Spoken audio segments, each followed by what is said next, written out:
Elf on a Shelf are the creepiest things. Yeah, no. I can't stand that Elf on the Shelf. Can I say? I can't stand that thing. Get creative. If you're gonna have a creepy little doll in your house, you might as well make it fun. I put him inside of a closet with the door closed. I want my child to walk into a room, move their toys, all of a sudden, ah!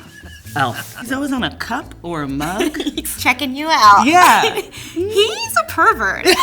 Absolutely with discipline. That's where it would come in handy. Oh, I would definitely use it for discipline. How are you going to convince your kid to be good the rest of the year without Santa there?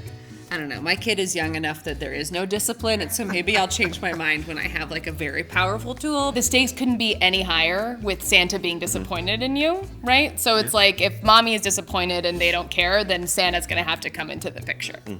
So is the idea behind Elf on the Shelf that like you move it every day? Exactly. That's why I wouldn't even subscribe to doing the elf thing. It's too many rules. It's too much to remember. I would leave it and just say that, well, you really weren't good yesterday, so he stayed where he was so he can make sure he sees you. You were so good that he didn't have to make a trip to Santa. Booyah, right there.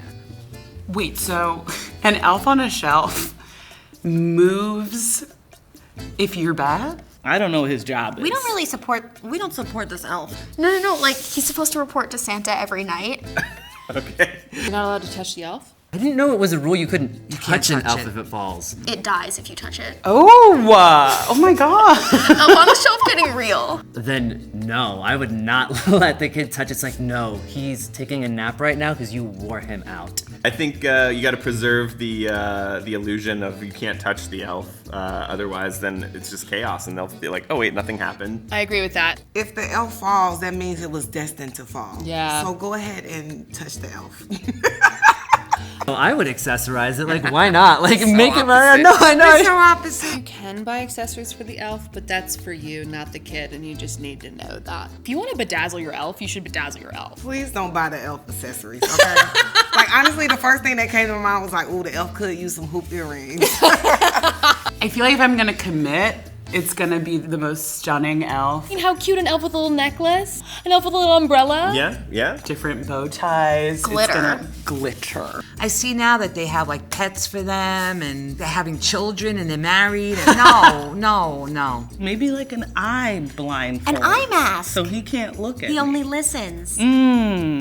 I feel like you can have more fun if each kid has their own I shelf. knew you were going to say that. I knew. Because you're pre-children, so you're Yep. going for like the gusto, Like, yeah? why not? I don't know how bad it's gonna be. We'll do zone coverage. No man to man.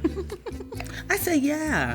If I have like 5 kids, I can't watch them all. No. If you want to create like a sense of urgency and nervousness Yes. in your family, then do it. I say go for it.